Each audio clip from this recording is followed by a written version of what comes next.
নমস্কার বন্ধুরা, শ্রাবণীর পাকঘরে সবাইকে স্বাগত জানাই। আশা করি তোমরা সবাই খুব ভালো আছো। আমিও ভালো আছি। আজকে আমি বানাবো পটল চিকেনের দোরমা। তাই এখানে কিছুটা চিকেন নিয়েছি আর চেষ্টা করেছি বোনলেস নেওয়ার জন্য। কাটার সময় যে হাড় একটু বেরিয়েছিল চিকেনে, সেই হাড়টাকে আমি বাদ দিয়ে দিচ্ছি। আর ছোট ছোট করে খুব কুচি কুচি করে কেটে নিলাম। তোমরা চাইলে মিক্সিতে একবার ঘুরিয়েও নিতে পারো। বন্ধুরা, আমি আশা রাখবো একটা লাইক দিয়ে আমার ভিডিওটা তোমরা কন্টিনিউ করবে। আর দেখার শেষে অবশ্যই একটা সুন্দর করে কমেন্ট করবে, যেমন প্রত্যেকবার একটা করে সুন্দর করে কমেন্ট করো সেইভাবে। একটু বড় সাইজের 6টা পটল আমি নিয়েছি, খুব ভালো করে ধুয়ে নিয়েছি আর সামনে আর পিছনের দিকটা কেটে নিয়েছি। আবারও ছুরির সাহায্যে সামনেটা একটু বাদ দিয়ে পটলের ভিতরে যে অংশগুলো ছিল বীজ, সেই বীজগুলোকে আমি বের করে দিলাম। এভাবে প্রত্যেকটা পটলের কিন্তু বীজ আমি বের করে দেব। আমি কিন্তু এখানে বীজটা ব্যবহার করব না। তোমরা চাইলে কিন্তু, আমি কিন্তু পটলের খোসা একদমই ছাড়াইনি, তোমরা চাইলে কিন্তু অল্প অল্প করে ছাড়িয়ে নিতে পারো। খোসা ছাড়ালে পটলগুলো ভাজার সময় একদম ছোট ছোট হয়ে যায়, তো সেই জন্য আমি খোসাটা রাখলাম। আর খোসা সমেত পটল ভাজা খেতে কিন্তু খুবই ভালো লাগে। তোমাদের সঙ্গে গল্প করতে করতে পটলগুলো সব চিকেনের পুর ভরা হয়ে গেছে। কড়ার মধ্যে তেল দিয়ে দিলাম আর অল্প একটু পেঁয়াজ কেটে রেখেছিলাম, সেই পেঁয়াজ কাটা তেলের মধ্যে দিয়ে দিলাম। পেঁয়াজটা কিন্তু প্রথমেই একটু ভেজে নিতে হবে।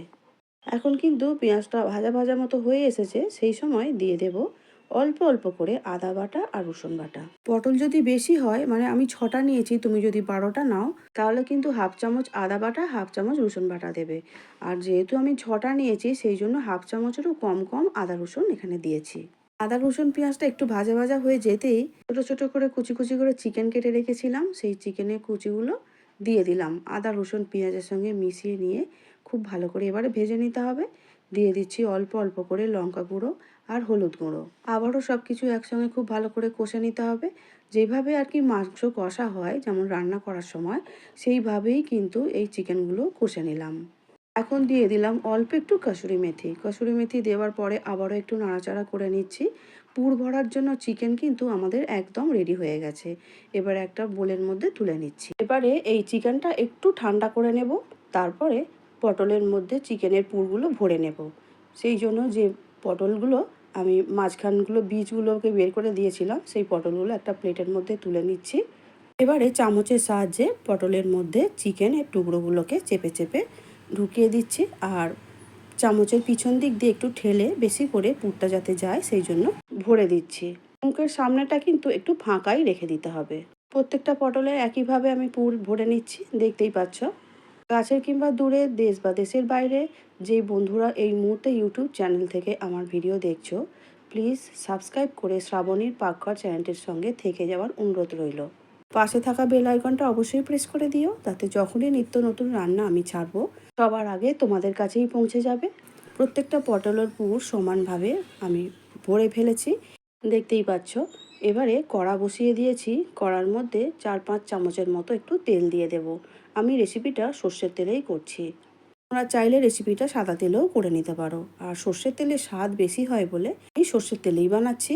চিকেনের পুর ভরা পটলগুলো তেলের মধ্যে একটা একটা করে ছেড়ে দিলাম আর এপিট ওপিট করে নাড়াচাড়া করে দু পিঠই যাতে খুব ভালো করে ভাজা হয় আর কালার চলে আসে, সেইভাবে কিন্তু ভাজতে হবে।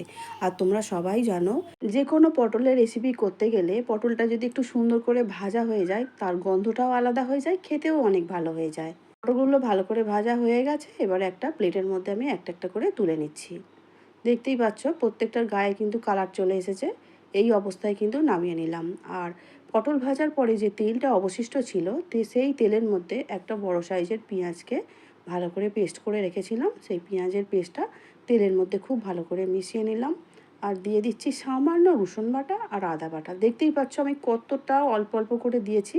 খুব বেশি আদা রসুন দিলেই যে সমস্ত খাবার দাবার টেস্ট এসে যাবে সেটা কিন্তু হয় না, বুঝেছো তো।